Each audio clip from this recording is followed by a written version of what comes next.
Boa tarde a todos, né? Primeiramente. Perdão pela demora, eu não sou muito organizado, mas eu espero que pelo menos disso a gente possa até tirar uma lição espiritual também, porque, como disse Santo Agostinho, tenho medo do Deus que passa, né? E ele passa em horas inesperadas, assim como eu. Bom, o tema é a inabitação trinitária, o tema da nossa formação de hoje. Esse grande mistério que é nada mais nada menos do que a habitação de Deus em nossas almas, nas almas dos justos, nas almas que estão em estado de graça. A gente já teve a formação sobre o organismo espiritual, que foi dada pelo nosso Excelentíssimo há 2 encontros atrás, e a inabitação trinitária, ela vem ser exatamente como uma continuação daquela formação. A gente vai retomar muita coisa daquela formação também. E, de forma bem prática, além de nós sabermos o que é essa inabitação trinitária, como nós podemos viver essa vida da Trindade, desenvolver essa vida da Trindade que habita em nós e podermos realmente progredir, né?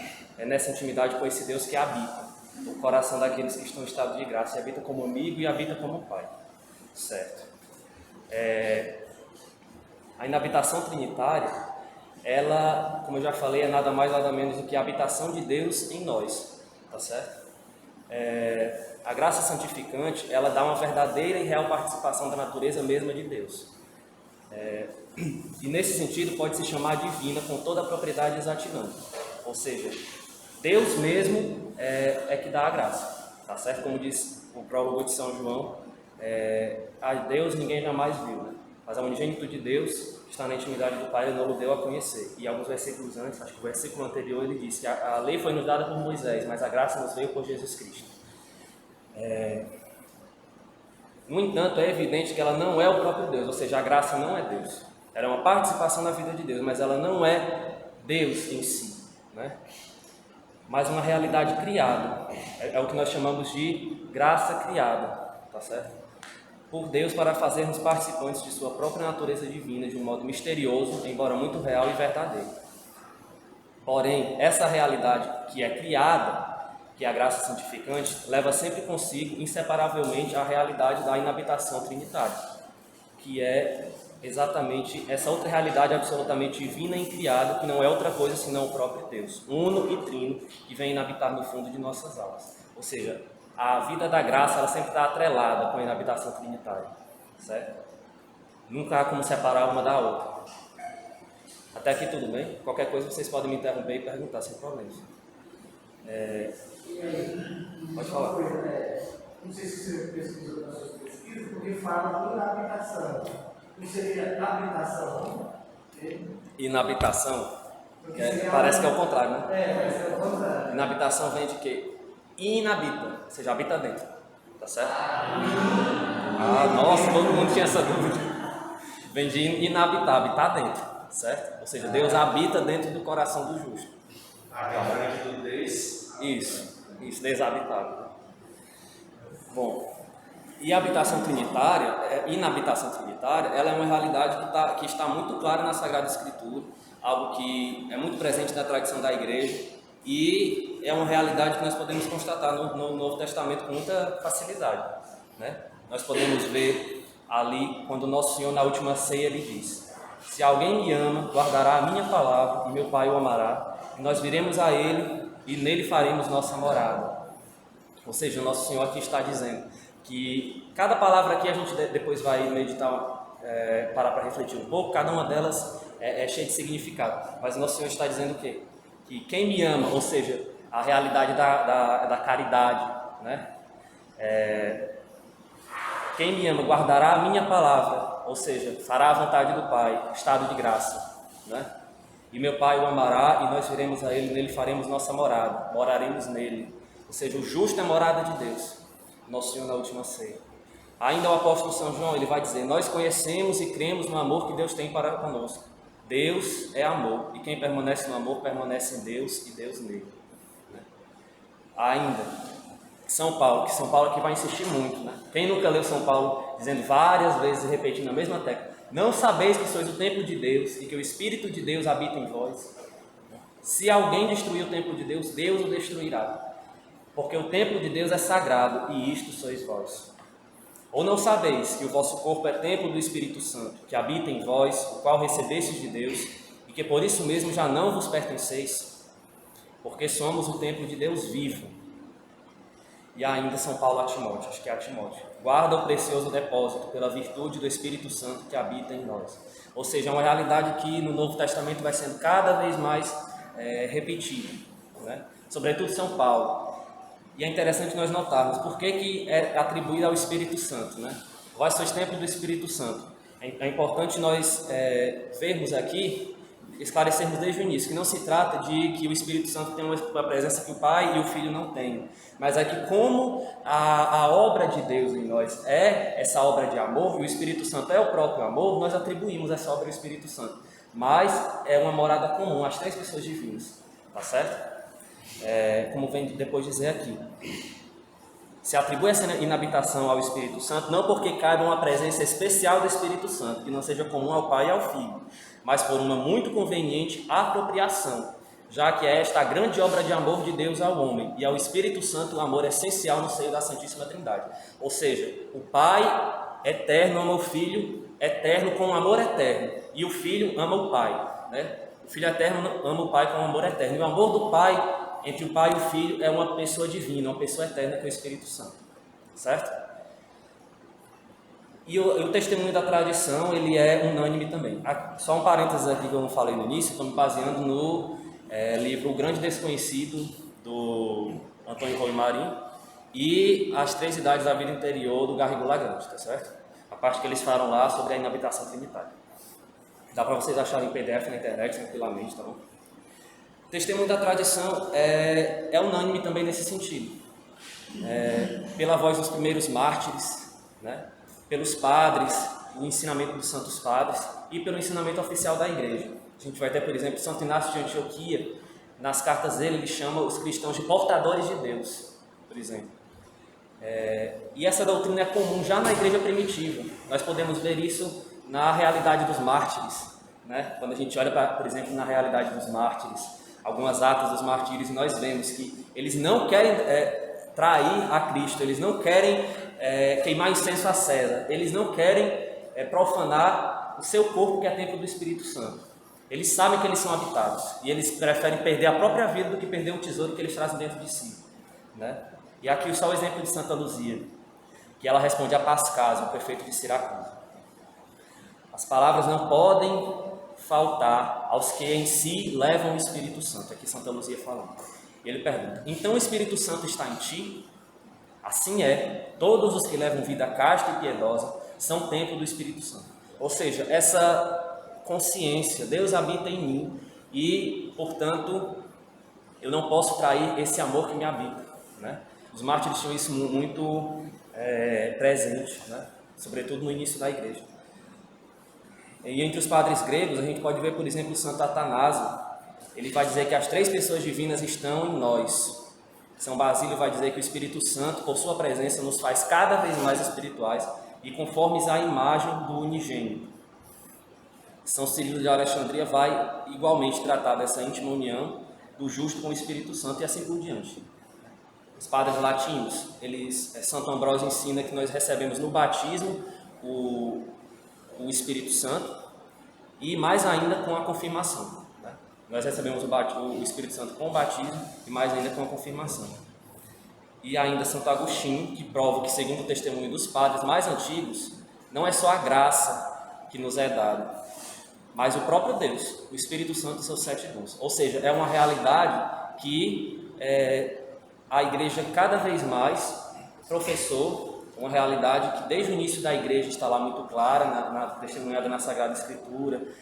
Os santos padres vão ensinar, são os padres gregos, os padres latinos, e também o ensinamento oficial da igreja, né? Então é uma realidade que nós não devemos esquecer. Aliás, é a maior de todas as graças, né, que a gente está tratando aqui, a inabitação trinitária. É o maior presente de Deus para nós, porque é o próprio Deus habitando em nós, né? Então, é algo que nós precisamos cada vez mais ter consciência e viver nessa intimidade, né, também. Então, essa doutrina, ela essa doutrina revelada nos é inculcada, enfim, pelo ensinamento oficial da igreja. E aí ele vai trazer o símbolo de Santo Epifânio, que os adultos recitavam antes de receber o batismo. Bom, o Concílio de Trento vai tratar também da questão da justificação, enfim, eu não vou me demorar muito nesses exemplos, tá certo? Bom, aqui, como o padre Antônio Rui Marinho fala, nós não vamos tratar muito da questão de como é que eu posso dizer? Ele vai dizer que muitas são as opiniões, né, em relação à natureza dessa inabitação. A formação não vai ser nesse sentido.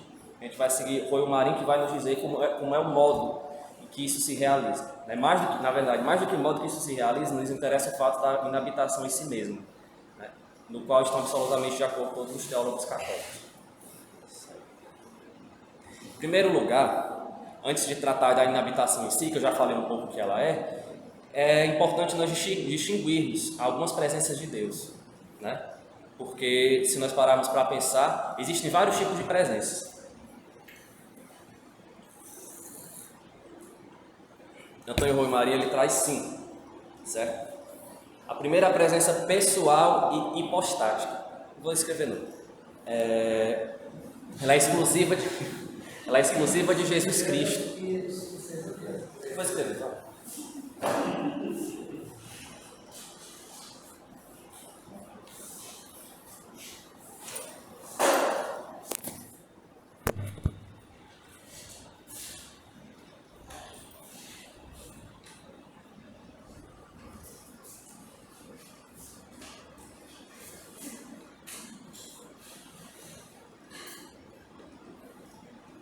As 5 presenças de Deus, certo? Que Antônio Rui Marinho tem trazido.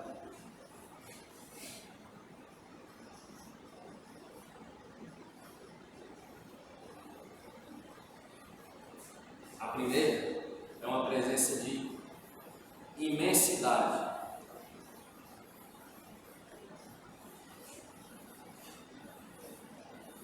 O que é essa presença? É a presença, ou melhor, estou trocando aqui, essa daqui vem depois. É a presença pessoal e hipostática. Melhor, vou apagar aqui.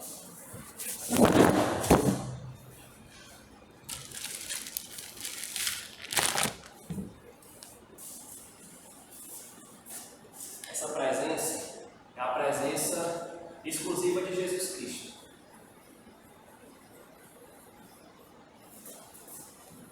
Por que hipostática? Porque vem de hipóstasis, né?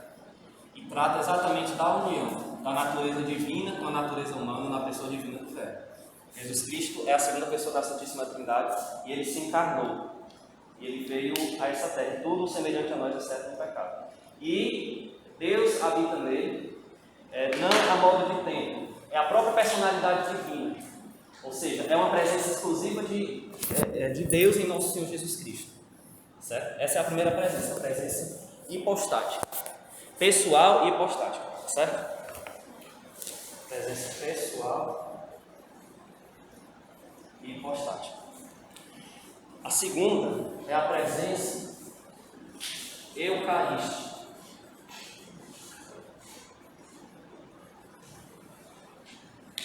É a presença de Nosso Senhor do Santíssimo Sacramento. Corpo, sangue, alma e divindade, certo? Essa presença ela é toda especial e esse tipo de presença somente se dá na Eucaristia, né? É chamada presença real, vale ressaltar aqui, né? Acho que todos já sabem, mas é presença real não porque as outras não sejam reais, tá certo? Mas como o Papa São Paulo VI vem dizer no Mistério Filho, é por antonomasia, ou seja, a presença da Eucaristia é a presença e é uma presença substancial. Por quê? Porque ali Nosso Senhor está inteiro. Corpo, sangue, alma e divindade. E o que há de pão é simplesmente os acidentes, certo? Aquilo que nós vemos, aquilo que nós sentimos, né? Mas ali é nosso Senhor, né? Substancialmente. E vale ressaltar também, ali está presente nosso Senhor, e também o Pai e o Espírito Santo. Às vezes nós não nos recordamos disso, mas a Santíssima Trindade toda está no Santíssimo Sacramento. Porque é o que em teologia se chama circunincessão. Deixa eu colocar aqui gravar o preto, então, cuidado. Preto.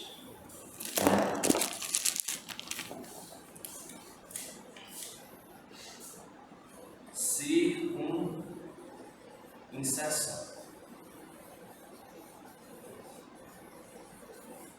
O que é isso?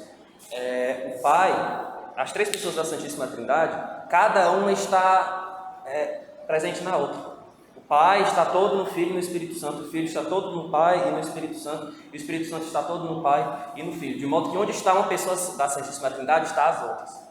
Ou seja, na Santíssima Eucaristia nós temos as três pessoas divinas. Né? Mas claro, a diferença, a segunda pessoa da Santíssima Trindade nós a temos ali porque nós temos a humanidade do Verbo. Né? Deixa eu só pegar aqui para dizer exatamente. Né? Nós temos ali o Verbo por sua união pessoal com a humanidade de Cristo. E ao Pai e ao Espírito Santo nós temos pela circuncisão, que é essa presença mútua de uma pessoa divina na outra. Ok? Certo. Aqui já vale ressaltar também a questão da...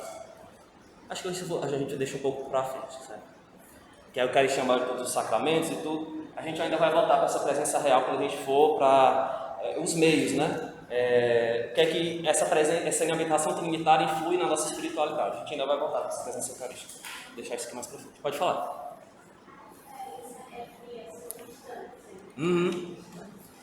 Se a gente parar para pensar, se o Iago estivesse aqui, seria melhor ele explicar. Se o Marcos puder explicar. Isso, a transubstanciação. Quando o padre consagra o pão e o vinho, antes da consagração que a gente tem ali é pão e vinho. A partir do momento em que as palavras da consagração são pronunciadas, as substâncias se transformam. Já não tem mais nada de pão e de vinho ali. É o corpo, sangue e alma e divindade de nosso Senhor Jesus Cristo. Certo? Só restou a aparência. Certo? Isso. Aparência.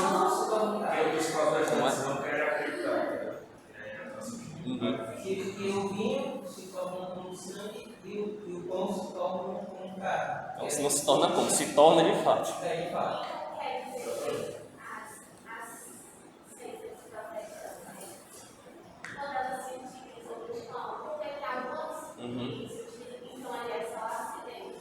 Ali não é nada. Ali é só como se fosse um abençoado. Eles nem têm ministros validamente ordenados e nem eles creem mesmo que ali é a presença real. Então, E muitos que não creram teve os milagres, como o milagre da Sião, o milagre que originou o feriado de Corpus Christi também, que o pão se torna carne mesmo e o vinho se torna sangue mesmo. E acontece muitos milagres. até em Buenos Aires, né, o Papa Francisco teve ele viu, né, um milagre eucarístico, que eu não fui atrás de saber, mas Ele era cardeal. ele era cardeal. Eu lembro que se eu não me engano, parece que era aqui mesmo no Brasil, eu acho, que tinha uma menina que, assim, ela fez uma mostra com os amigos e tudo, para na hora da comunhão pegar a hóstia e esconder. Fingiu que comeu, mas não, escondeu. E ela ia usar para fins malignos. A parte da rocha. Pois é que quando ela tirou a rocha do bolso e da rocha do lado assim, Acredito. realmente não era assim que cometeu. E ela jurava que a rocha ia estar do mesmo jeito que ela levava para a esquerda e calçava. É algo impressionante, assim. O convento da vida, né? Certo. A gente ainda vai voltar para essa presença aqui, tá certo? Eu ia falar, só que agora não convém falar ainda essas coisas. Quando a gente estiver na parte da espiritualidade, a gente volta para cá. Aí, uma coisa, deixa eu primeiro aí, essa presença, foi a presença quando Cristo estava, né? É a presença da divindade em nosso Senhor, certo? No céu, na terra e no céu, certo? Essa presença é exclusiva de Jesus, é hipóstase, que é a união na pessoa divina do Verbo, da natureza humana com a natureza divina, certo? Deus não está presente em Jesus como em um templo, como em nós, em estado de graça, como ele vem dizer aqui. Deixa eu só colocar para dizer os termos exatos. Qual o ser? O ser, né? Ou seja, a própria personalidade. Aqui é que foi essa presença. Como é? Então, os 33 anos que ele passou aqui na Terra foram justamente essa presença. Os 33 anos e a eternidade. Não, eu digo assim, na parte pessoal. Sim. Ela não existia antes da encarnação, né? Não. Deus era Isso. A partir da encarnação. A partir da encarnação é. Não existia a presença realmente não existia a presença de Existe a humanidade, isso. que é a união da natureza divina com a humana, né? A partir do momento que nosso Senhor assume a humanidade, está certo? Nele a pessoa divina do Verbo não reside como em um templo, senão que constitui sua própria personalidade, mesmo enquanto homem. Certo? Bom, a terceira presença é a presença de visão. Deus ele está presente em todos os lugares, mas nem todos ele se deixa ver. A visão beatífica é um tipo de presença especial, porque Deus se deixa ver, deixa-se ver aos eleitos, que é o seu santo anjo do céu. É só colocar aqui. Aqui é muito ruim para quem está para ele, ou não? Tá bom aqui mesmo?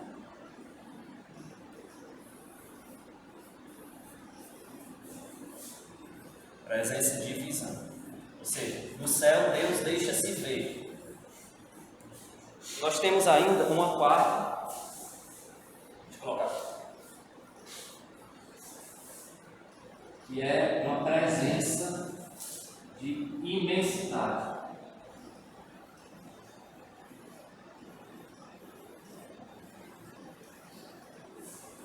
Que é essa presença? É a presença em que Deus está presente em todos os lugares, sustentando tudo no ser. Deixa eu só ler aqui exatamente.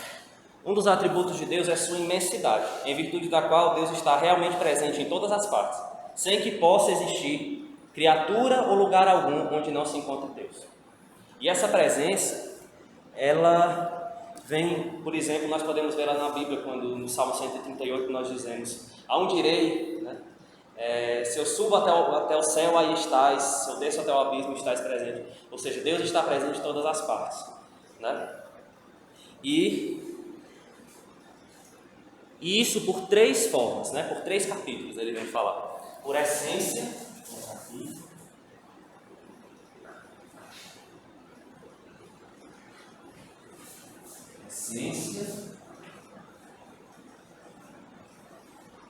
presença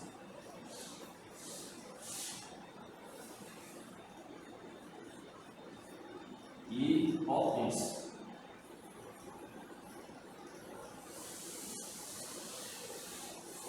O que é a presença de Deus em essência?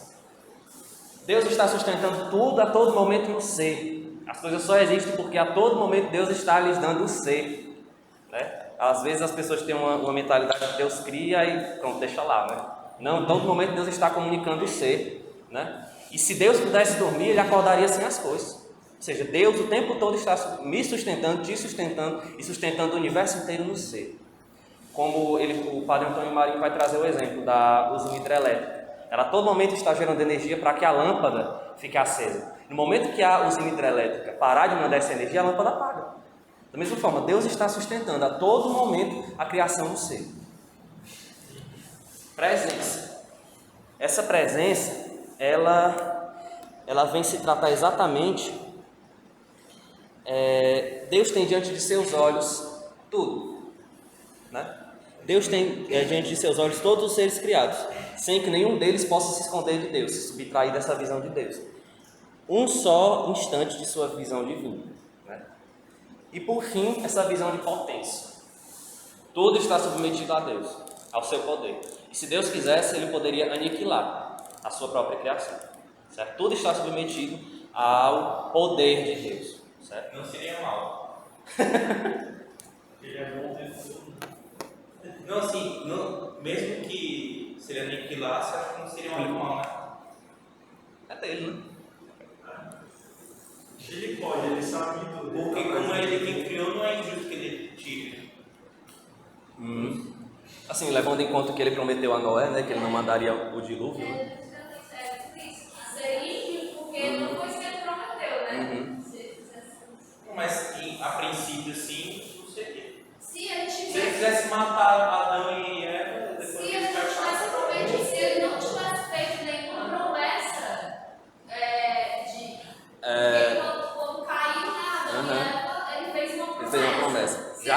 respeito a essa promessa na mente não E seria, na verdade, e seria justo. Seria justa. Por causa do tamanho da ofensa. Né? Uhum. Porque a ofensa a gente mede pela dignidade da pessoa, né? E Deus tem uma dignidade infinita, né? Assim, tu falou aí, eu lembrei de uma meditação de São Bernardo, né? Na primeira semana do Advento, lá, que Santo Afonso vai citar. Ele diz que quando Adão e Eva pecaram, a justiça e a misericórdia ficaram no impasse. E aí elas começaram a como que discutir.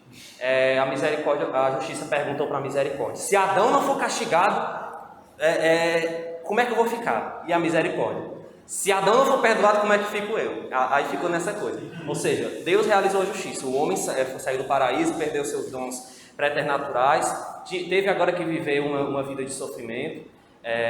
Mas a misericórdia foi prometida, né? Aquela descendência que esmagaria a cabeça da serpente e aquela mulher que daria a luz. Enfim, isso aqui vai levar a gente muito longe.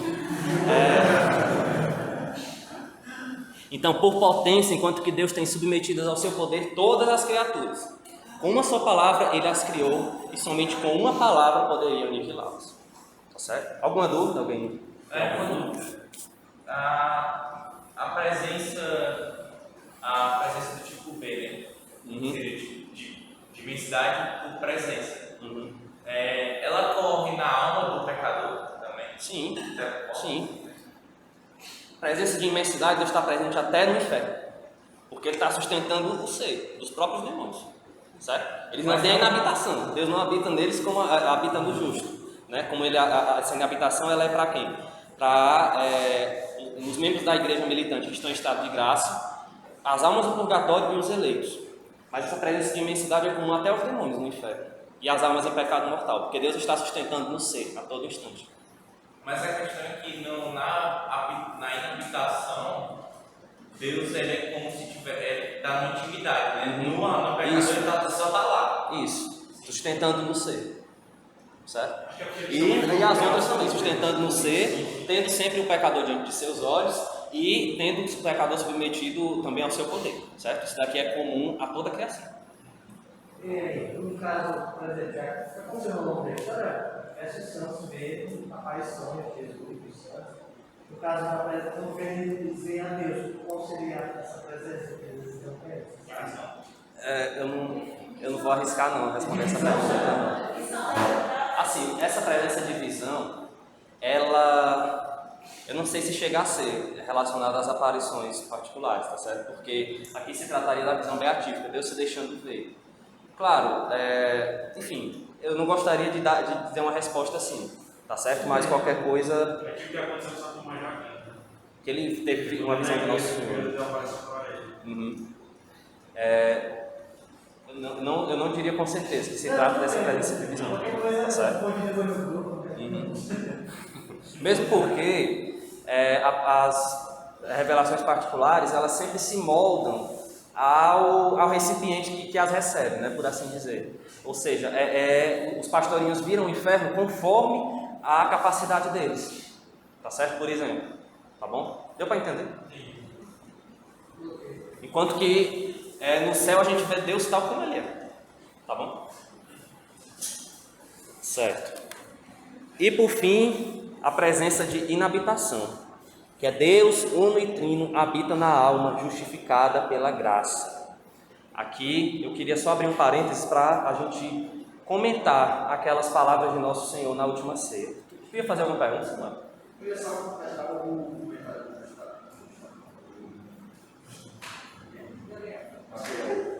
Tem a ironia do Paulo Ricardo, ele falou a respeito da transfiguração hoje, ele disse que a fé divina do homem é necessária também aos pecadores, no sentido de que Deus não cessa de chamar o pecador à conversão. Né? Então, essa presença da inabitação no pecador acontece assim, quando Deus chama e não cessa de chamar o pecador à conversão. E da mesma forma, acontece na consciência dele, porque a consciência é, em última instância, a forma como Deus fala ao pecador. Quando ele não tem aquela tomada nossa do mal que eu fiz, né? Mas quando eu tenho aquela consciência de que eu fiz um mal e eu pratiquei isso é mal, porque ofendeu a Deus, Deus já fala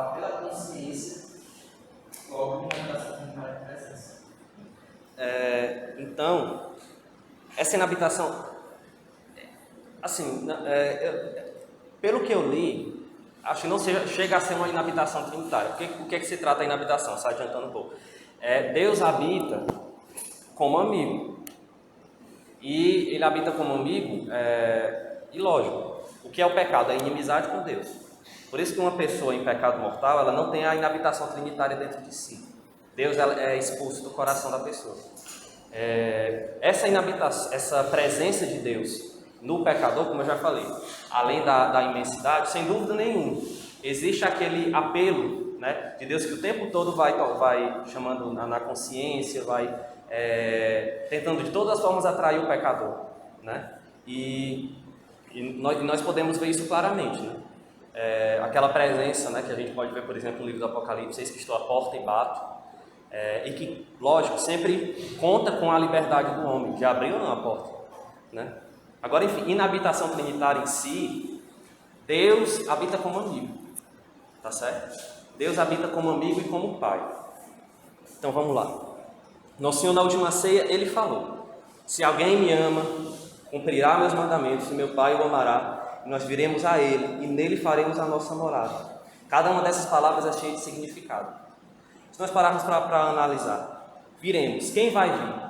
O Pai e o Filho, né? E logicamente o Espírito Santo, porque que é o amor entre os dois, né? Será que é somente os efeitos criados da graça santificante? Aqui o Garrigou Lagrange perguntando. As virtudes infusas, os dons? Não. Vêm os próprios que amam, as três divinas pessoas, o Pai e o Filho, dos quais jamais se separa o Espírito Santo, prometido por nosso Senhor, e enviado visivelmente no dia de Pentecostes. Viremos a Ele, a quem? Ao justo que ama a Deus. E viremos não de uma maneira transitória, passageira, senão que vamos estabelecer nele a nossa morada, ou seja, habitaremos nele, enquanto permaneça na justiça ou no estado de graça, mesma coisa, enquanto conserve a caridade, assim fala nosso Senhor. Ou seja, ele vem para habitar, para realmente fazer sua morada, né? Ele vem para nos fazer seus templos, e não de uma forma transitória, ele vem para ficar. Que grande presente, né? Nós sabemos que somos habitados, que nós somos casa de Deus, né? Cada vez que nós estamos em estado de graça, cada vez que nós de fato abrimos a porta, né? Para que ele entre e permaneça.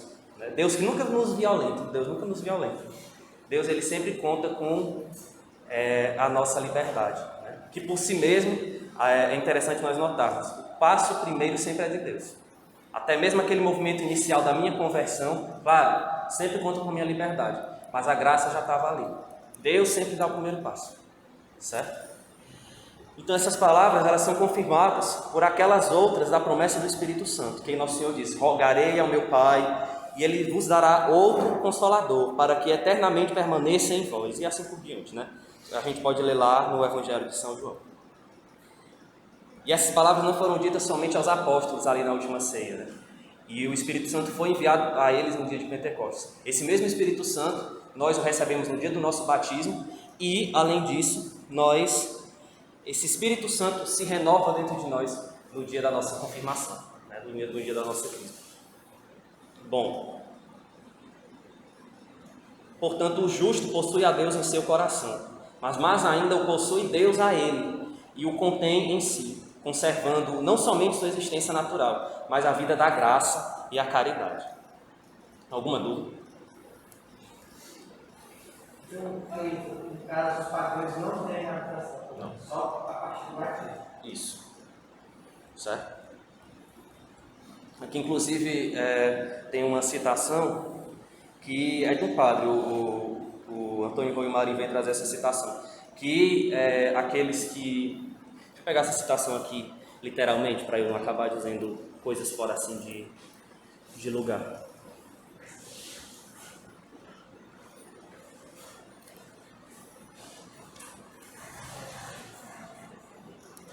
Ele vem dizendo o seguinte: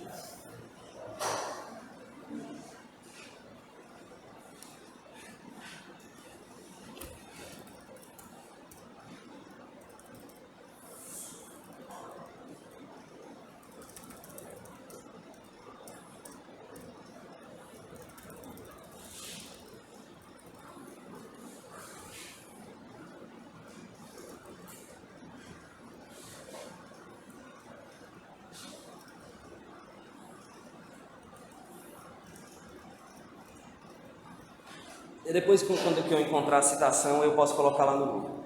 Mas que ele vinha falando mais ou menos que os pagãos, não é exatamente essa palavra que ele usa, mas eles podem alcançar uma santidade que não se trata de uma santidade sobrenatural. Eles se assemelham às disposições de Deus moralmente, certo? Mas ao contrário, no cristianismo nós temos o quê? Esse grande tesouro que é a inabitação trinitária, que nos transforma, podemos dizer, de dentro para fora, né? Que não se trata simplesmente de disposições morais. Não sei se deu para entender mais ou menos, certo? E além das virtudes infusas, além da graça, além da caridade, Deus mesmo habitando em nós. Mas depois eu coloco direitinho a citação lá, certo? Bom, deixa eu colocar aqui então, a inabitação trinitária, presença. Isso aqui é presença de inabitação.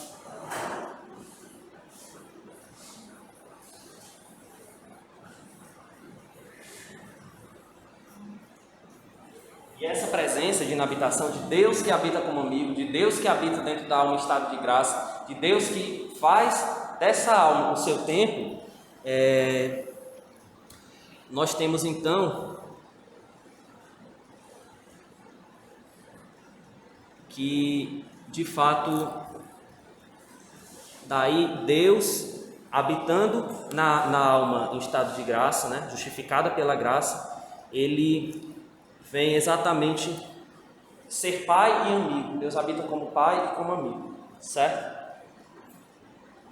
Deixa eu colocar aqui.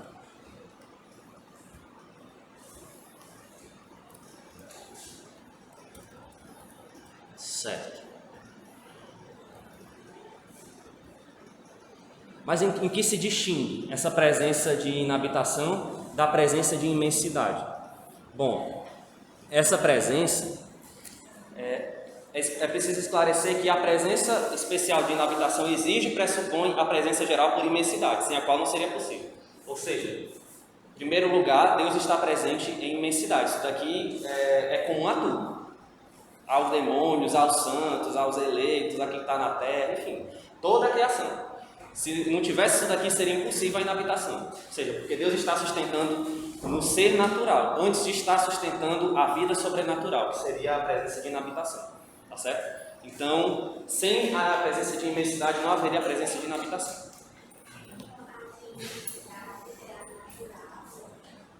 Podemos dizer, aqui seria sobrenatural. Deus sustentando a vida natural. Sim, a gente chama de vida, mas é tudo. As pedras, os rios, tudo. Toda a criação. Tá certo? E aqui, sejam eles que estão na terra, sejam aqueles que estão no purgatório, sejam aqueles que estão no céu. Tá certo? Só que a essa presença de imensidade se acrescenta duas coisas fundamentais. Essa presença que é geral, com a inabitação. Se trata o quê? A paternidade e a amizade. Sendo que a paternidade, isso se tratando de Deus, ela é fundada na graça santificante, e a segunda, que é a amizade, é fundada na caridade. Vamos falar um pouco sobre isso.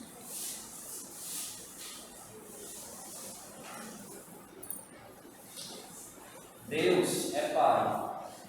Deus se torna nosso Pai, se faz nosso Pai, se faz amigo daquele no qual a Trindade inabita.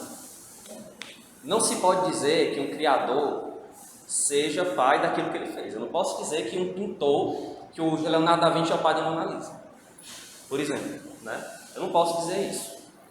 Para ser pai é preciso comunicar a própria natureza ao ser, certo? Do qual se é filho. E Deus fez isso. Deus comunicou a sua própria natureza divina, fez nos filhos no Filho, Jesus, certo? E dessa forma, essa paternidade ela pode ser transmitida de duas formas. Eu saltei aqui um detalhe. Ela pode ser transmitida de forma plena, tá certo? Seria preciso nos transmitir. Por isso, se Deus quisesse ser nosso Pai, além de nosso Criador, seria preciso nos transmitir sua própria natureza em toda a sua plenitude. E isso é comum a Jesus Cristo. Só Ele tem isso é exclusivo dele. Filho de Deus por natureza. Ou, ao menos, uma participação real e verdadeira da mesma. E este é o caso da alma justificada. E aí, então, Deus se torna, faz nos seus filhos, se torna o nosso Pai, fazendo-nos participantes de forma real e verdadeira dessa filiação dita adotiva, mas que nós não devemos confundir com a paternidade adotiva do mundo, né? Que é simplesmente algo extrínseco, é simplesmente algo que não muda a natureza da criança. Foram os pais naturais que geraram aquela criança, né? Deus não. Deus ele de fato nos comunica a sua natureza, ele de fato faz de nós os seus filhos, como diz a carta de São João, né?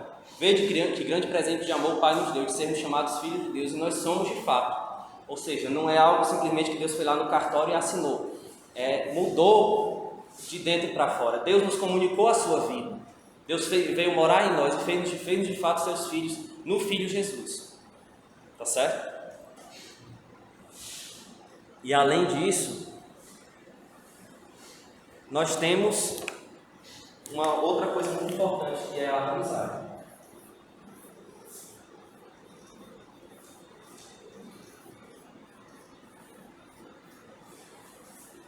Eu já não vos chamo servos, pois o servo não sabe o que faz o seu senhor.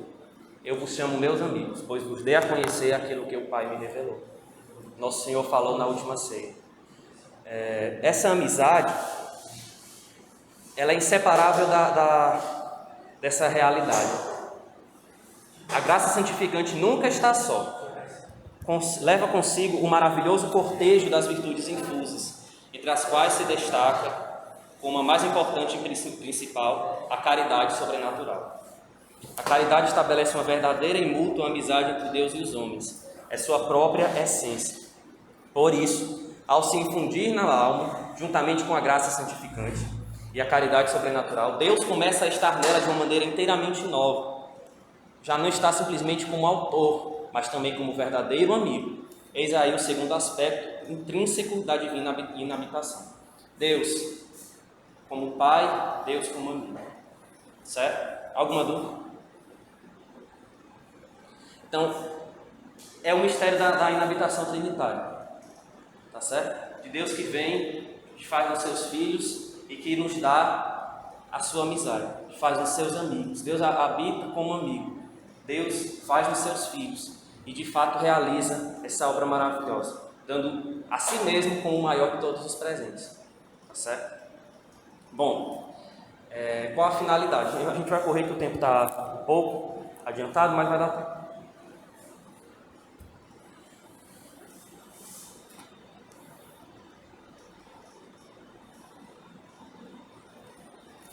Esse é o grande dom de Deus para nós, essa inabitação trinitária. Deus dando-se, Deus habitando-nos, e é o primeiro e o maior de todos os dons.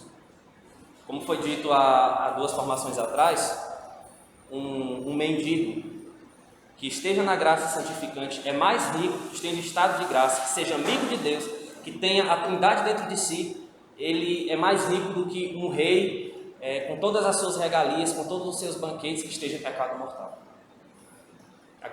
Deus vale mais do que tudo, né? É sempre bom nós recordarmos. Então, a graça santificante, ela, bem como a caridade, e mais ainda, a graça incriada da inabitação trinitária. Bom, a própria graça santificante, por ser um dom de valor incalculável, vale infinitamente menos do que a divina inabitação. Esta última recebe em teologia o nome de graça incriada, porque é Deus. Deus não é criado, né? Diferente da graça habitual ou santificante, que é chamada de graça criada. Precisam anotar? Não precisa não, né? Há um abismo entre uma criatura, por mais perfeita que ela seja, o próprio Criador. Tá certo? E assim, Santo Tomás de Aquino, ele vem tratar dessa questão e ele vem nos dizer 2 coisas que são muito importantes. 2 conclusões que nós podemos tirar daqui, que são as 2, que na verdade são as principais finalidades da divina inabitação em nossas almas. Ele vem dizer: a Santíssima Trindade, acho que não é Santo Tomás de Aquino não, mas ele vem tratar também um pouco sobre, em uma das questões. A Santíssima Trindade inabita em nossas almas para fazer de nós participantes de sua vida íntima divina e nos transformar em Deus. Acho que é São João da Cruz, né? A irmã Kelly Patrícia fez uma música que o que Deus pretende é fazer-nos deuses, sendo Ele por natureza e nós sendo deuses por participação. Esse é o grande plano de Deus, né? A vida íntima de Deus consiste exatamente nessa processão das pessoas divinas. O Pai, que gera desde toda a eternidade o Filho, por via de geração intelectual, e o Espírito Santo, que procede afetivamente do Pai e do Filho. Isso eternamente. Não existe nem mais antigo nem mais novo. Tudo isso acontece desde toda a eternidade. Deus sempre é, né? E portanto, o Verbo procede do Pai por via de geração intelectual e o Espírito Santo do Pai e do Filho por via de procedência afetiva. E a vida íntima consiste, portanto, nisso, essa processão das pessoas divinas e na infinita complacência que neles experimentam as divinas pessoas entre si. Portanto, essa inabitação, Deus vem habitar nas nossas almas exatamente para quê? Para que nós participemos da sua vida, né? Esse mistério da vida íntima de Deus, associando-nos a Ele e transformando-nos em Deus, na medida em que isso é possível a uma simples criatura. E aqui é muito bonito que São João da Cruz vem trazer, eu não vou trazer a citação toda, mas ele vou trazer só o último parágrafo, né? Certo.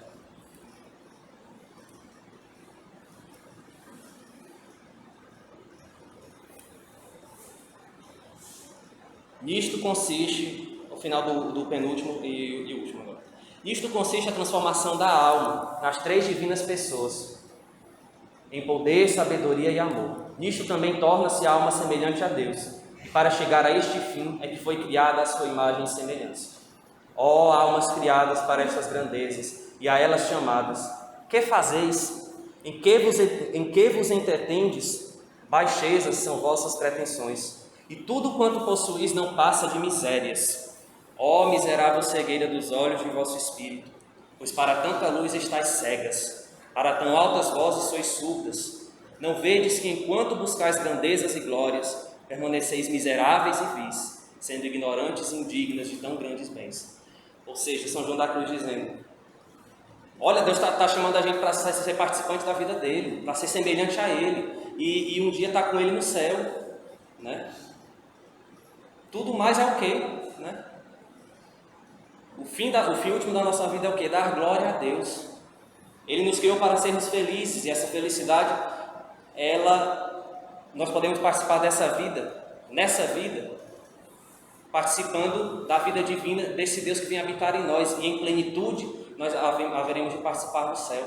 Então, porque nós estamos perdendo tempo, né? Com tantas coisas que passam, com tantas coisas que podem até preencher o coração por um brevíssimo instante, mas que já nessa vida a tornam um inferno. E depois, após a morte, o inferno se torna de fato aquilo que ele é, uma separação eterna de Deus. Então, São João da Cruz nos falando sobre essa questão, né? Vou correr aqui, tá bom?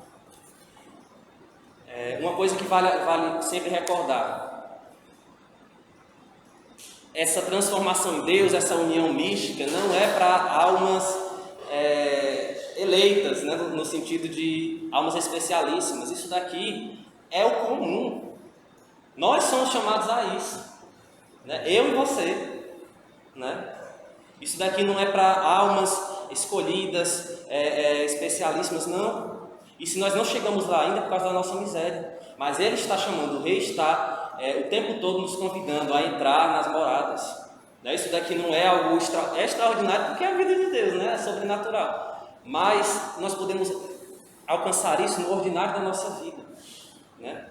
Isso daqui é comum para todos, tá certo?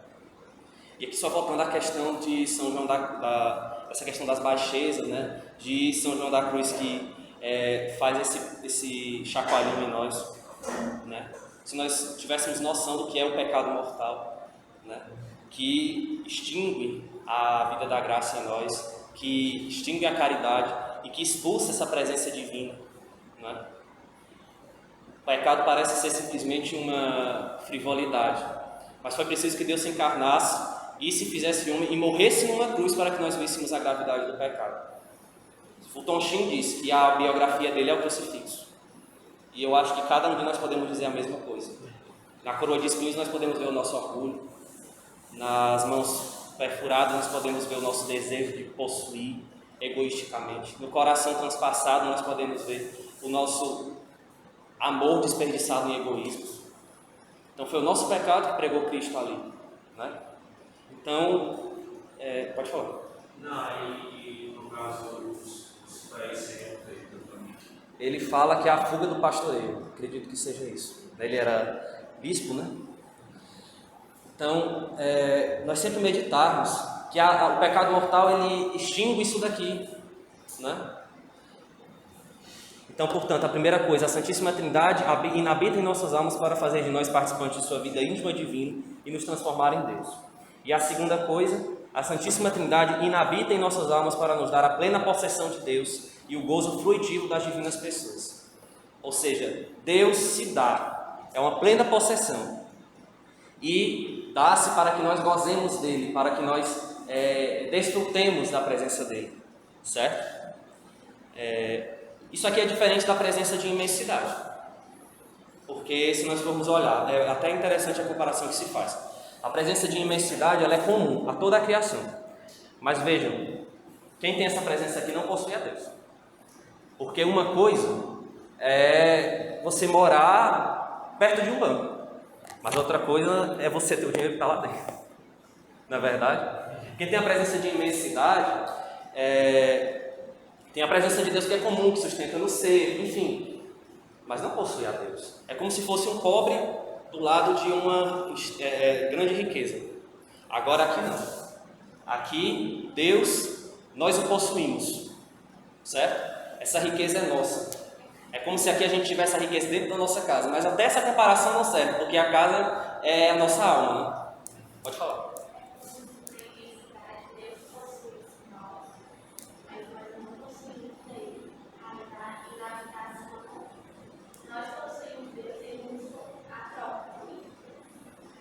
Aqui, Deus nos possui e nós possuímos a Deus, né? Mas aqui, nós podemos dizer que Deus possui a tudo, porque, enfim, tudo está submetido a Ele. Mas, sim, assim, falando no caso das almas que estão no inferno, que está em pecado mortal, né? Não possuem a Deus. Que nós podemos, inclusive, pensar, né? Que coisa tremenda, né? Quem, por exemplo, está lá no inferno e pensar, tu estás sustentando tudo aqui, mas é um inferno porque tu não estás dentro de mim, eu não estou contigo, jamais estarei. A ausência de Deus, né? Que está ali sustentando o tempo todo no ser, que jamais, e o qual jamais poderá ser possuído por quem, né? Como o pobre que está ali perto de uma riqueza que jamais vai poder ser dele. Né? Pensemos nisso. Portanto, meditar o horror do pecado mortal, né? A desgraça maior que há. O padre Paulo Ricardo até coloca uma imagem bem forte. Se toda a humanidade fosse destruída por uma bomba atômica, essa desgraça não é maior do que perder a Deus pelo pecado mortal. E o gozo fruitivo das divinas pessoas. Deus, Ele quer que nós desfrutemos dele, Ele nos criou para a felicidade eterna. E Ele já quer nos dar, vamos ter gozo disso aqui, né? Ele quer que nós desfrutemos dele. Portanto, aqui um texto de Santo Tomás de Aquino, vou ler brevemente, eu sei que o tempo já está estourando, mas eu não vou custar muito não. Santo Tomás de Aquino vem dizer o seguinte: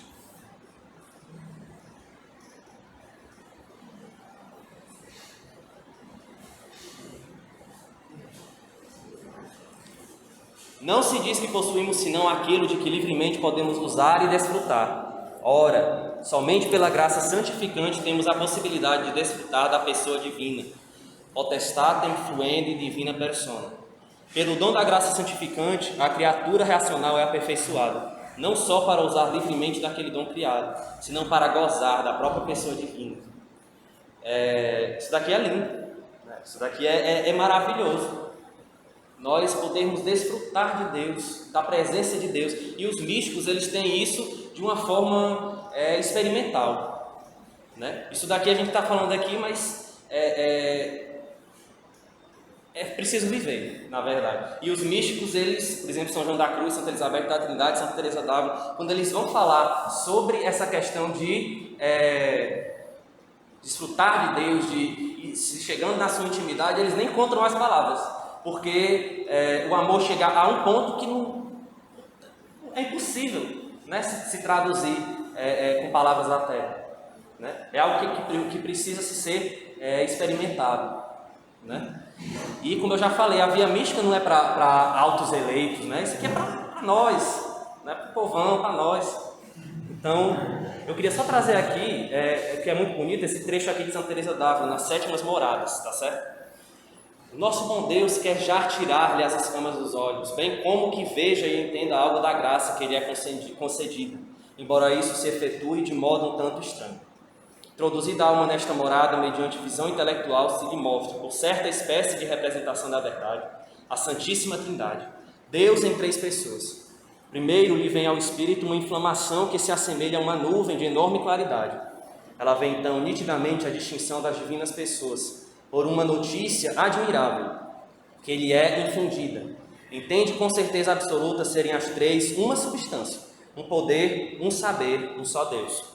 Dessa maneira, o que acreditamos por fé é entendido ali pela alma por vista, se assim podemos dizer.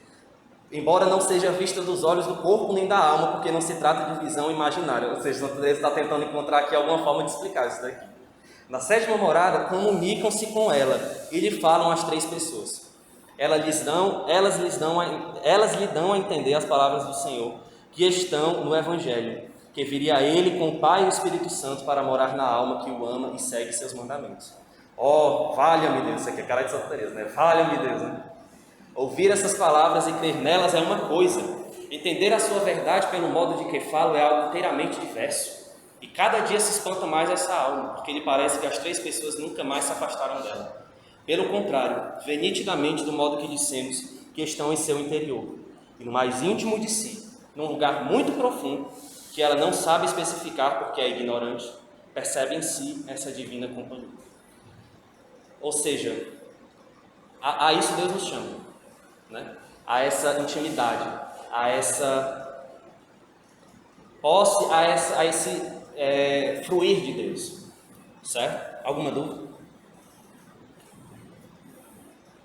Bom, vamos indo, levando aqui, certo. Por fim, quais são as conclusões para a nossa espiritualidade? Né? O que é que nós concretamente, como é que nós podemos viver isso daqui, essa presença de inabitação, essa presença desse Deus que habita a alma em estado de graça, como amigo, como pai, e que nos chama, né? E nos chama a sua posse. Nós possuímos a Deus e que Ele nos chama exatamente a desfrutar dele, né? Já que na terra temos esse antegozo do céu. De que forma concreta nós podemos viver isso daqui? Bom, aqui.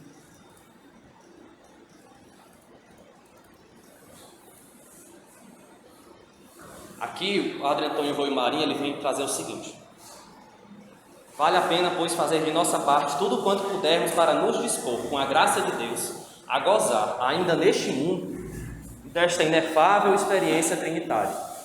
Os meios mais importantes para nos dispormos a isso são fé viva, caridade ardente, recolhimento profundo e atos fervorosos de adoração das divinas pessoas habitantes de nossas almas. Vou passar aqui rapidamente cada um. Fé viva. Ontem Santiago falava na primeira leitura, que foi a missa, sobre a fé que é morta, que sem as obras é morta. O que é uma fé viva?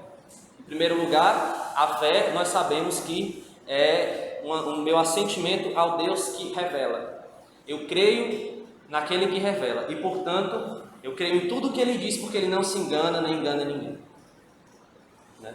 Creio em tudo que creio e ensina a Santa Igreja Católica Apostólica Romana, porque Deus, verdade eterna, lhe revelou, como tem lá o atozinho de fé. E, portanto, eu não escolho o que eu vou crer. A fé é um bloco só. Se eu começo a escolher, o critério deixa de ser o Deus que revela e passa a ser o que eu acho que é certo ou não. O critério passa a ser Ele. Mas não adianta só ter uma fé reta, uma fé ortodoxa. É preciso ter uma fé viva. E o que é uma fé viva? Eu tenho que estar em estado de graça. Se eu estou em estado de pecado mortal e eu creio tudo certinho, né? Creio em um só Deus, Pai Todo-Poderoso, tal, mas estou em estado de graça, a minha fé é morta. Tá certo? E, portanto, uma fé informe, ou seja, eu não sou capaz de realizar atos de fé sobrenaturais, meritórios. Portanto, aqui, quem está em pecado mortal se confessa. Portanto, essa fé é viva. E aí, portanto, eu vou e faço, estou em estado de graça e vou crescendo de fé em fé, fazendo esses atos de fé. Quem quiser se aprofundar nisso, Padre Paulo Ricardo tem vários vídeos, né? Em que Deus ilumina a minha inteligência e convida a minha vontade, e eu vou então digo que eu creio, né? Como ele diz, antes eu sabia, mas agora eu sei, lá, estou diante do sacrário, Jesus está lá, eu estou adorando Jesus, e eu sabia que ele estava lá, mas dá um estalo, Jesus está aqui. Antes eu sabia, mas agora eu sei, está entendendo? Então a fé é viva, e aí você vai crescendo de fé em fé. Uma caridade ardente, né? Amar esse divino hóspede, conversar com ele. É interessante, Santa Elizabeth da Trindade, ela foi uma vez conversar com o diretor espiritual, o padre lá, e ela disse: Padre, eu me sinto habitada. E aí o padre começou a explicar para ela o mistério da Santíssima Trindade, na habitação trinitária. E aí, quando ela entendeu, ela queria que o padre calasse a boca para ela ficar na intimidade com aquele Deus que habitava nela, entendeu? Caridade ardente, amar, né? Esse Deus que habita na nossa alma em estado de graça, como amigo, como pai, aquele que nos conhece mais do que nós mesmos nos conhecemos, aquele que nos ama mais do que nós mesmos nos amamos, aquele que é o próprio amor, o divino amante, o divino amado, o divino amor, a Santíssima Trindade.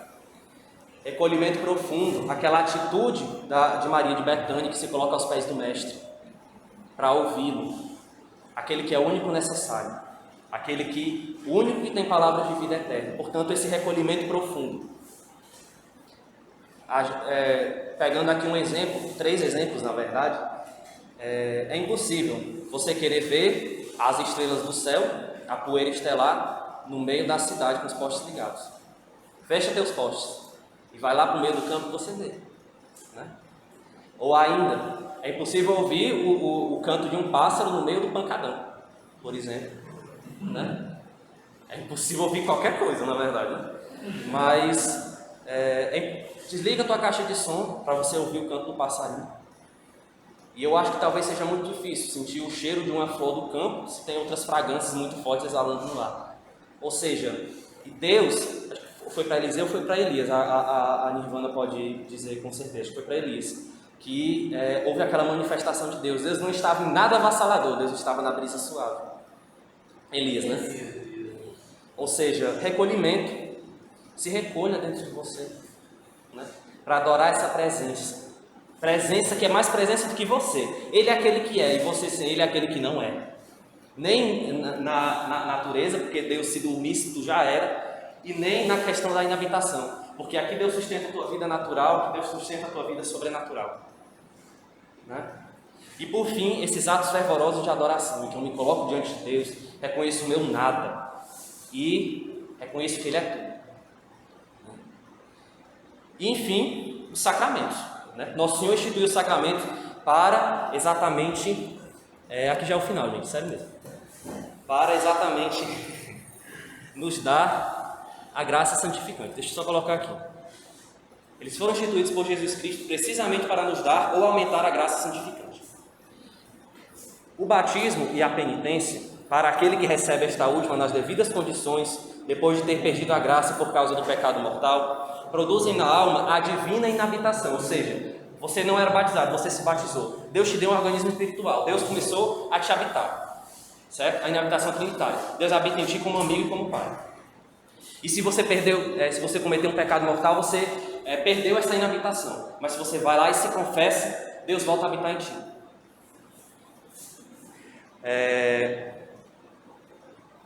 Para o batismo e a penitência, para aquele que recebe esta última nas devidas condições, depois de ter perdido a graça por causa do pecado mortal, produzem na alma a divina inabitação, ao lhe infundir a graça santificante, da qual são inseparáveis, ou seja, a inabitação é inseparável da graça santificante. Os demais sacramentos e também a própria penitência Penitência é o sacramento da confissão, certo? Para aquele que a recebe estando já em graça de Deus, produz em um momento da graça uma maior radicação ou inserção das divinas pessoas na alma.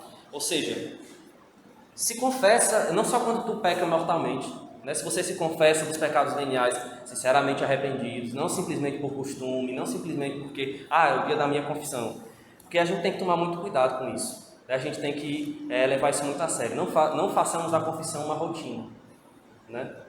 Não façamos a confissão uma rotina. Mesmo que eu não tenha pecados mortais para confessar, se eu confesso os meus pecados veniais, se eu faço minha confissão devotamente, a graça aumenta na minha alma, né? Então não é simplesmente quando você peca mortalmente. Se você pecou, vá correndo para a confissão. Mas não deixe para se confessar simplesmente aí, porque é um aumento da graça quando a gente se confessa, né? Mesmo não estando em pecado mortal. Certo. E com relação ao aumento da graça e ao aperfeiçoamento da habitação trinitária na alma, interessa destacar principalmente a ação da Eucaristia e do sacramento da confirmação. Não vou falar da crisma aqui, tá certo? Vou falar só da Eucaristia, até pelo tempo.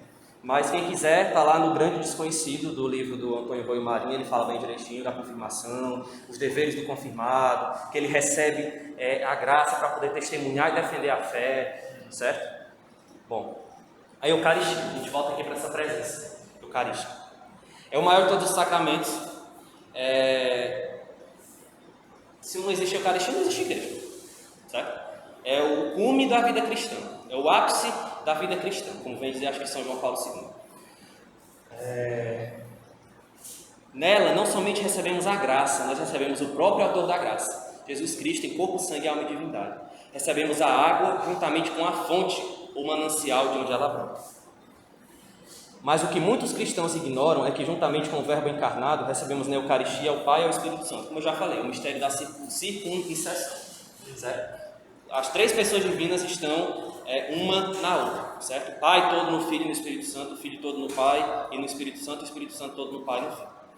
De modo que onde está uma pessoa divina, está as outras. E, lógico, o Nosso Senhor está ali porque a humanidade de Cristo está ali, em todos os sacrários da terra, né? Bom, eu não vou me demorar aqui para falar sobre as provas disso na Sagrada Escritura, na Sagrada Tradição. Eu vou direto para a parte prática, certo?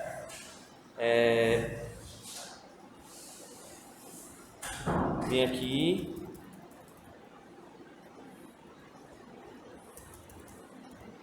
Certo. Essa presença eucarística, cada vez que nós comungamos, nós recebemos Jesus Cristo em corpo, sangue, alma e divindade, né?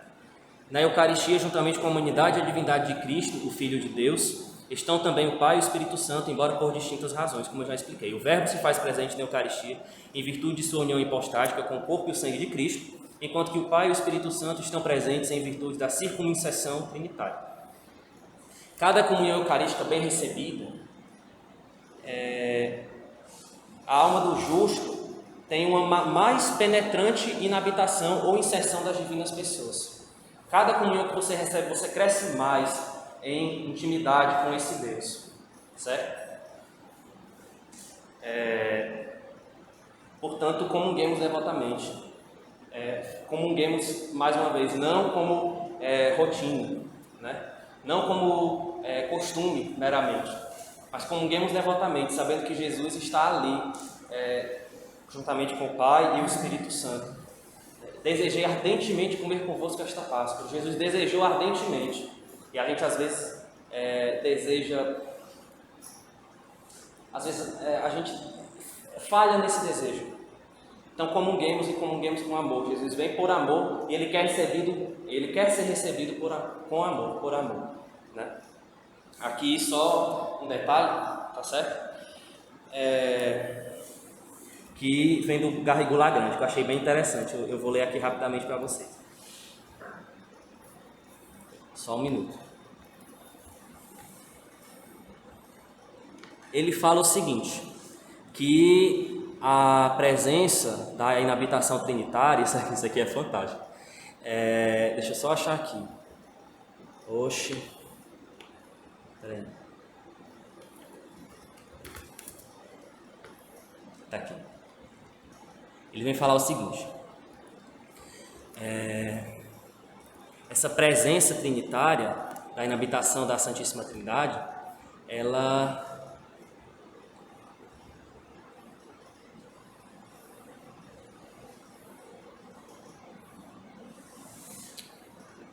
só um minuto.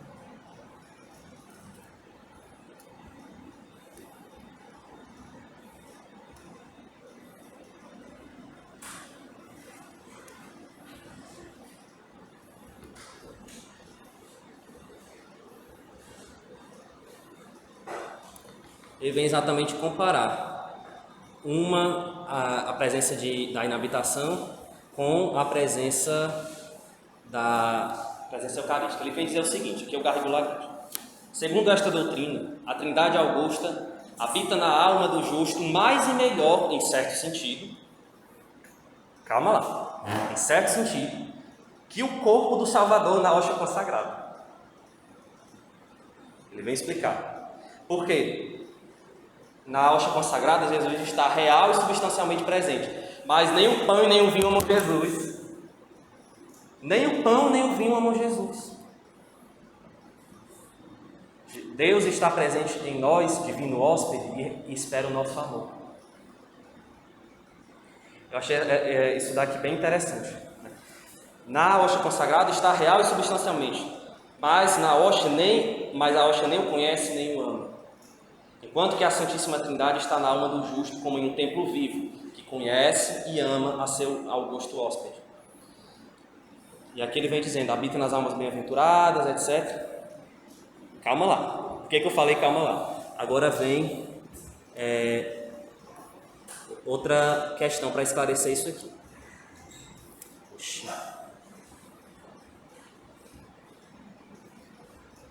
Isso de forma alguma nos faz querer prescindir da Eucaristia. Querer achar que eu tenho Deus no meu coração, eu não preciso comungar, porque eu já tenho Deus no meu coração. Isso é tão atual. Então eu não preciso ir para o sacrário, eu não preciso receber a Eucaristia. Deus não habita dentro de mim. Então o padre... Como é? É o vídeo, né? É o vídeo. Não é isso?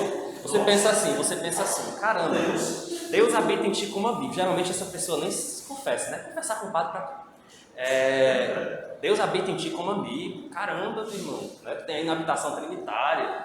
Quer dizer que tu guarda a palavra de Deus, né? É como Jesus falou, quem observa os meus mandamentos, eu irei a ele com o Pai. Então tu também obedece àquela parte, né, que manda confessar os pecados. Quem confessar será perdoado, quem não confessar será retido, né, por exemplo. Quem manda ouvir a igreja, quem não ouvir a igreja será anátema, né, por exemplo.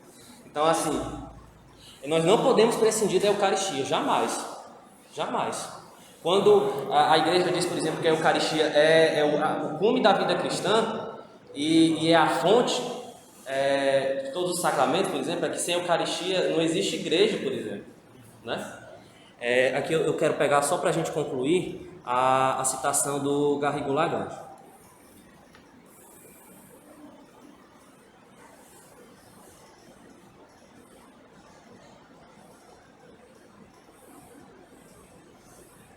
Ele vem dizendo o seguinte: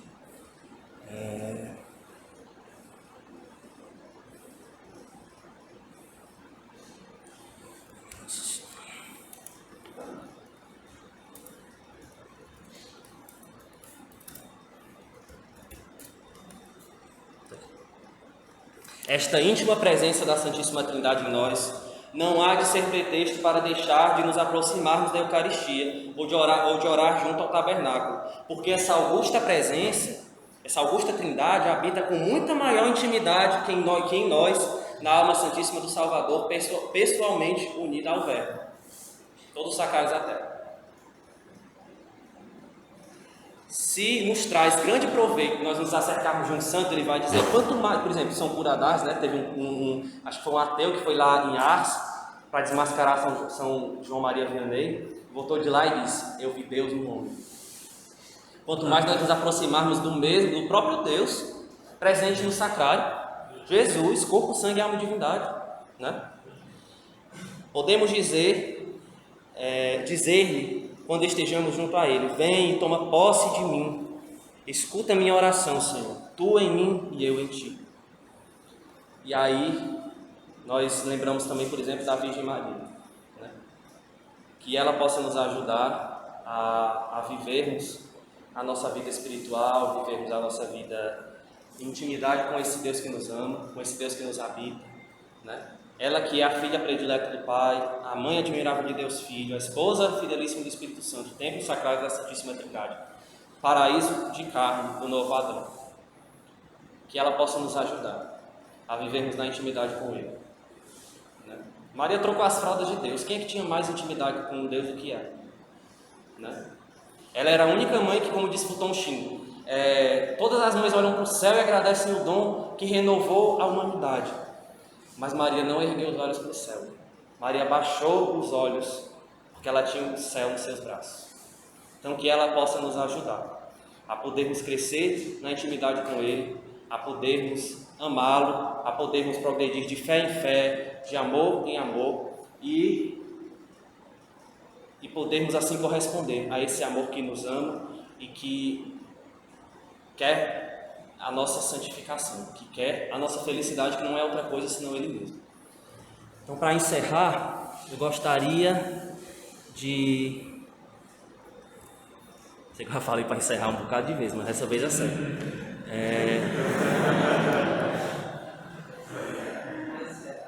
Dessa vez é sério. Santo Agostinho diz que Deus está acima do que em mim há de mais elevado e é mais interior do que aquilo que eu tenho de mais íntimo. O divino amante, o divino amado e o divino amor habitam dentro de nossas almas. São os nossos três, como dizia Santa Elizabeth da Trindade, os meus três, né? Deus habita dentro de nós. Ele é mais íntimo que a minha própria intimidade, conhece o meu segredo e chama-me a conhecer o seu. Conhece-me mais do que eu mesmo me conheço. Ama-me mais do que eu mesmo me amo.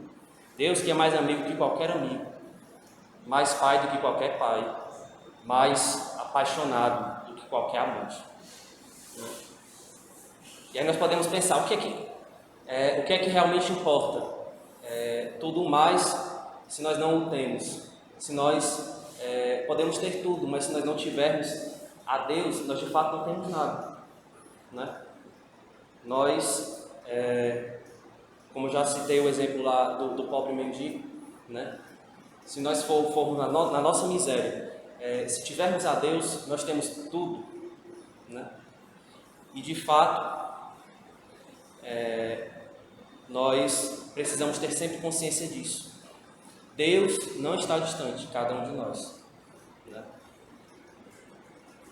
Aqui uma citação de Fulton Sheen. Sempre, desde os dias de Adão, vem-se o homem ocultando de Deus e dizendo: Deus é difícil de encontrar. A verdade é que em cada coração há um jardim secreto que Deus fez unicamente para si mesmo.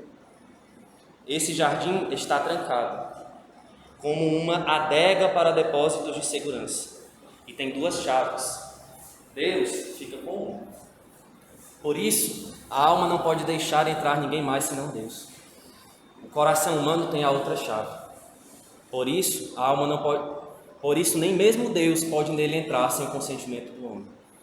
Quando as duas chaves, do amor de Deus e da liberdade humana, da vocação divina e da resposta humana se acham juntas, então o paraíso volta ao coração humano.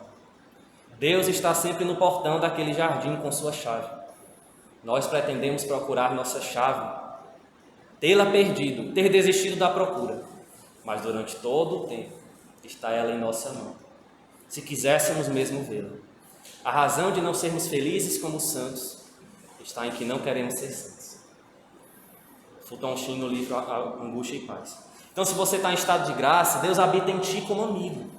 Ele está dentro do teu castelo interior, né? O rei está lá e está te chamando. A voz dele ressoa pelas 7 moradas e te alcança, seja lá onde você estiver. E te chama para entrar, e te chama para estar com ele, e te chama para ser íntimo dele, né? E te chama exatamente para entrar no seu segredo. Deus está aí do outro lado da porta do teu coração. Mas também, se você está em pecado mortal, Deus não está distante de ti. Como eu já falei, existe a presença de imensidade. Como nosso irmão Samuel já falou também, Deus bate a porta da nossa consciência, do nosso coração. Deus não está distante. Ele pede para entrar no teu coração, do qual você o tinha tirado com o pecado. Deus quer ser teu amigo e não está distante de ti. Nós lemos a parábola do filho pródigo. Nós recordamos aquela cena linda do pai abraçando o filho, mas não resta dúvidas de que antes mesmo que aquele abraço acontecesse, do filho andando com uma casa, a misericórdia do pai já tinha alcançado o filho lá no meio da lavagem, quando o filho cai em si e diz: eu pequei contra o meu pai. Na casa de meu pai até os servos tinham o que comer, eu estou aqui me ligando comida de porco. Antes do abraço a caminho de casa, o amor do pai já tinha alcançado o filho. Deus está a um miserere de distância, a uma lágrima de arrependimento de distância, a um ato de contrição de distância. E a tua distância para Deus é a mesma distância que há entre ti e um confessionário. Entre aquela mão que é capaz de restabelecer a vida da graça em ti, para que esse mesmo Deus volte a habitar no teu coração como amigo. É impossível, meus irmãos, entrar no céu se nós não entrarmos antes em nós mesmos. Portanto, entremos. Ele nos chama, Ele nos convida. Porque, na verdade, o céu começa aqui. O céu começa dentro de nós. A eternidade está a uma porta de distância. E para encerrar, quando tem uma homilia que o Padre Paulo Ricardo, na dedicação da Basílica de Latrão, que ele diz o seguinte: é importante nós recordarmos, é mais ou menos assim, não é exatamente essas palavras, mas quando a igreja celebra a dedicação da Basílica de Latrão, nós recordamos o que? Celebramos a Catedral do Papa. Mas mais do que isso, é nós recordarmos que a nossa alma deve ser Catedral de Deus. Né? Nossa alma deve ser Catedral de Deus. Nossa alma é esse vazio infinito, que só um Deus infinito poderia ocupar, só um Deus infinito poderia saciar. E que bom que Ele tenha nos dado um dom tão grande que é Ele próprio. Né?